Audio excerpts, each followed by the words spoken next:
Je vais aller droit au but. Les géants du numérique veulent atteindre les conservateurs. Ce n'est pas un soupçon, ce n'est pas une intuition, c'est un fait. Le 20 juillet 2020, Google supprime la page d'accueil de Breitbart sur le Daily Caller. Juste hier soir, nous avons appris que Google a tellement censuré Breitbart que le trafic a chuté de 99%. Le 16 juin 2020, Google menace de démonétiser et de bannir The Federalist. Le 19 avril, Google et YouTube annoncent une politique de censure des contenus qui entrent en conflit avec les recommandations de l'OMS. Maintenant, pensez-y. L'OMS, l'organisation qui nous a menti, l'organisation qui protège la Chine. Et si vous contredisez ce qu'ils disent, ils ont le droit de dire ce qu'ils veulent. Ils peuvent mentir pour la Chine. Ils peuvent protéger la Chine. Vous dites quelque chose contre eux, vous êtes censuré. Le 29 juin 2020, Amazon censure le compte Twitch du président Trump, après qu'il ait exprimé des préoccupations au sujet de la suppression de la police. Le 4 juin 2020, Amazon interdit un livre critique sur les blocages dus au coronavirus écrit par un éditorialiste conservateur. Le 27 mai 2020, Amazon Smile ne vous autorisera pas à faire des dons au Family Research Council, ni à l'Alliance des Fund Fund, mais vous pouvez donner au planning familial. Facebook, 19 juin 2020, retire les messages de la campagne pour la réélection du président Trump. 1er novembre 2018, Facebook exclut la publicité d'une organisation pro-vie. 19 mai 2016, Facebook, d'anciens employés de Facebook admettent que Facebook supprime régulièrement les points de vue des conservateurs. Et je n'ai même pas mentionné Twitter, que nous avons effectivement invité. Monsieur le Président, nous vous avons demandé, collègues, de l'inviter comme l'un de nos témoins. Vous, chers collègues, avez dit non.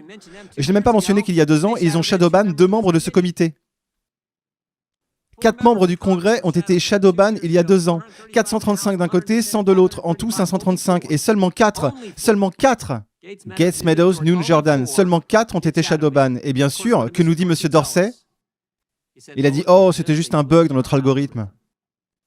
Je lui ai demandé, qu'avez-vous mis dans l'algorithme? Les noms Gates, Meadows, Noon, Jordan? Je veux dire, si j'avais eu une pièce à chaque fois que j'ai entendu dire que c'était juste un glitch, je ne serais pas aussi riche que nos témoins, mais je m'en sortirais bien. Nous avons entendu cette excuse maintes et maintes fois. Le 28 mai, Twitter censure un tweet du président Trump sur les émeutes de Minneapolis. Le 29 mai 2020, Twitter censure la Maison-Blanche pour avoir cité les commentaires du président sur les émeutes de Minneapolis. Juin 2020, Twitter censure encore le président pour avoir dit qu'il allait appliquer l'état de droit contre toute zone autonome à Washington, D.C. Vous pouvez tweeter tout ce que vous voulez sur la zone autonome qui s'est créée à Seattle, mais le président tweet qu'il n'est pas question d'en avoir une à Washington. Oh, non, vous ne pouvez pas faire ça. Vous vous faites bannir, vous vous faites censurer. Des douzaines d'exemples. Ah, j'en ai oublié un. Juste la semaine dernière, le 21 juillet. Le 21 juillet, voici ce que Twitter a fait. Le chef de l'Iran, la République islamique d'Iran, ça provient de l'État qui soutient le plus le terrorisme. Twitter permet ce tweet, je cite. La République islamique d'Iran n'oubliera jamais le martyr de Soleimani et va assurément frapper d'un coup réciproque les États-Unis.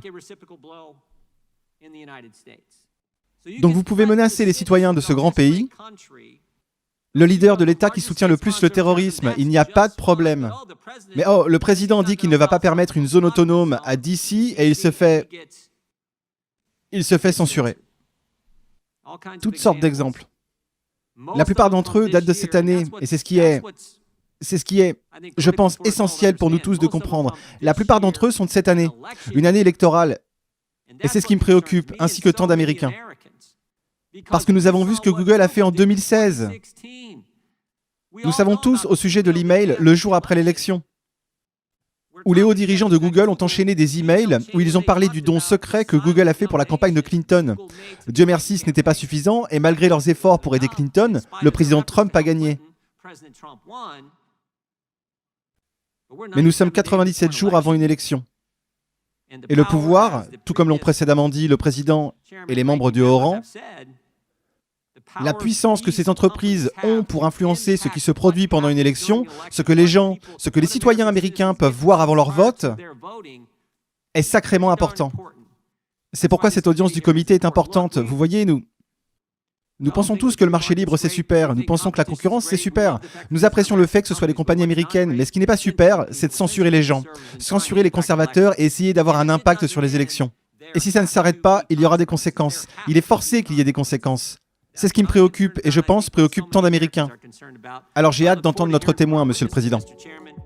La traduction pour ce doublage m'a été fournie par la chaîne Red Pill Traduction.